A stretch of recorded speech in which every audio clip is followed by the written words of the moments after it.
So, to summarize, a herniated disc, if it's causing your back pain or sciatica, you will have trouble bending forward. You'll have relief from bending back. And it's usually most common in people age 30 to 50. Let's proceed to the second type, which is probably majority of the people in this room have. It's called stenosis, degenerative disc disease, DDD, arthritis. And these are people who have pain with standing and walking and relieved by sitting. Okay, a lot of you are nodding your heads, right?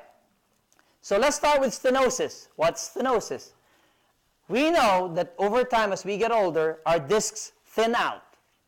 When the disc thins out, what happens to this opening right here where the nerve comes out? It gets, and that's exactly the definition of spinal stenosis. Okay? In severe cases of spinal stenosis where it's so narrow that it's causing severe pain down the legs, people will undergo surgery called laminectomy. Between laminectomy and fusion surgery, I would welcome laminectomy anytime. Yep, because laminectomy is very helpful in severe cases where it's really pinching the nerve. Yes? Yeah, can you explain laminectomy? Laminectomy basically is they smoothen this out. This opening right here, okay?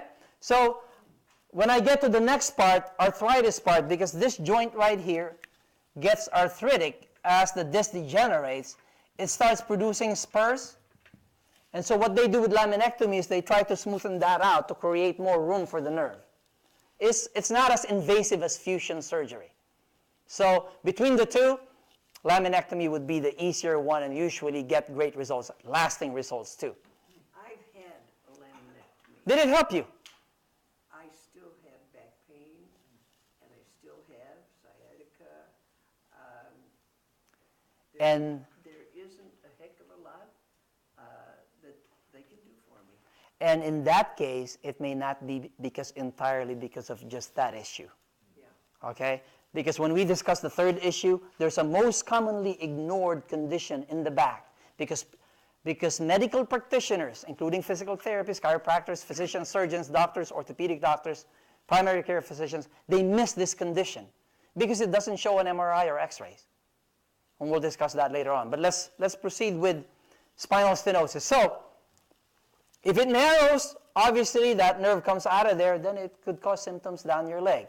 The second condition is degenerative disc disease, which again, like I said, that's the natural progression of our discs thinning out. Some people will have worse degenerative changes in their spine depending on the kind of work they did, the kind of abuse they put their back through. So everybody's level of degeneration would be different. And finally, the third one is arthritis. Again, if this thins out, your vertebra above and below join together at each side to form what we call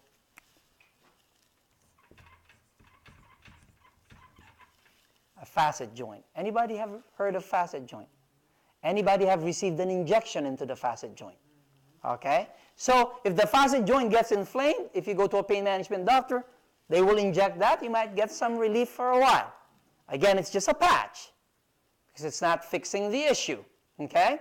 The issue is this joint is arthritic. What happens to an arthritic joint? It gets stiff.